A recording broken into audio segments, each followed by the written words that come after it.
বর্তমানে ডাবরির জয় মোহনবাগানে ট্রাইবেকারে ইস্টবেঙ্গলকে হারিয়ে চ্যাম্পিয়ন সবুজ মেরুন।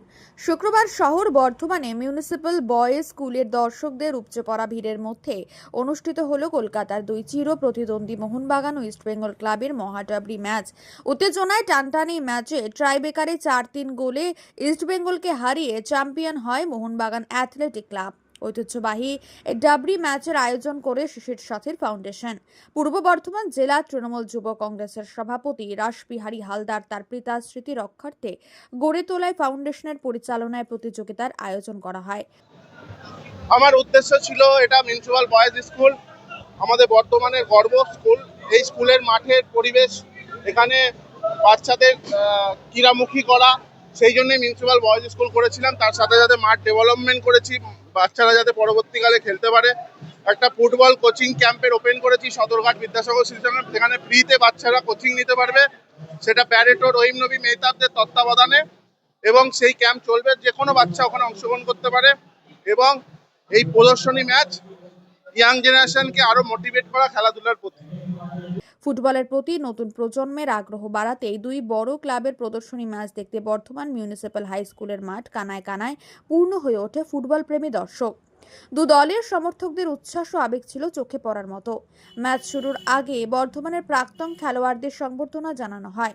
অনুষ্ঠানে উপস্থিত ছিলেন রাজ্যের মন্ত্রী স্বপন দেবনাথ, পূর্ব বর্ধমান জেলা পরিষদের সভাধিপতি শ্যামাপ্রসন্ন লোহার, বর্ধমান উন্নয়ন সংস্থার চেয়ারম্যান উজ্জ্বল প্রামাণিক সহ একাধিক বিশিষ্ট ব্যক্তি।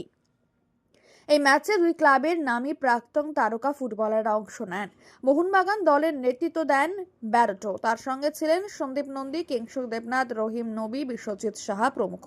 অন্যদিকে ইস্টবেঙ্গল ক্লাবের নেতৃত্ব দেন সুলে মুসা। মাঠে ছিলেন সাফার সর্দার, অ্যালোভিটা, ষষ্ঠী দুলে, বেতাব হোসেনদের মতো প্রাক্তন তারকারা। Amazing feeling. The crowd came today, I think, to see a good game, to see all these legend players had played during my time, and we're really happy to be here and enjoy also. Like, people come to see a good game. I think they have seen a good game. Thank you, Bordaman, to come and making this game really special. That was my childhood. When I was a child, I used to play in this kind of fields. Not with this crowd, but I just remember my child days. খেলার প্রথমার্ধে ইস্টবেঙ্গল দুটি গোল করে এগিয়ে যায়, তবে দ্বিতীয়ার্ধে দুর্দান্ত প্রত্যাবর্তন করে মোহনবাগান দুটি গোল শোধ করে ম্যাচের সমতা ফেরায়। নির্ধারিত সময় শেষে ম্যাচের ফল নির্ধারণ না হওয়ায় খেলা গড়ায় ট্রাইবেকারে। সেখানে 4-3 গোলে জয় ছিনিয়ে নেয় মোহনবাগান। ম্যাচ শেষে বর্ধমানে বয়সভিত্তিক ফুটবল কোচিং ক্যাম্পের আনুষ্ঠানিক উদ্বোধন করা হয়। রহিম নবী, সুলে মুসা সহ একাধিক তারকা ফুটবলার এই প্রশিক্ষণ শিবিরে প্রশিক্ষণ দেবেন বলে জানা যায়।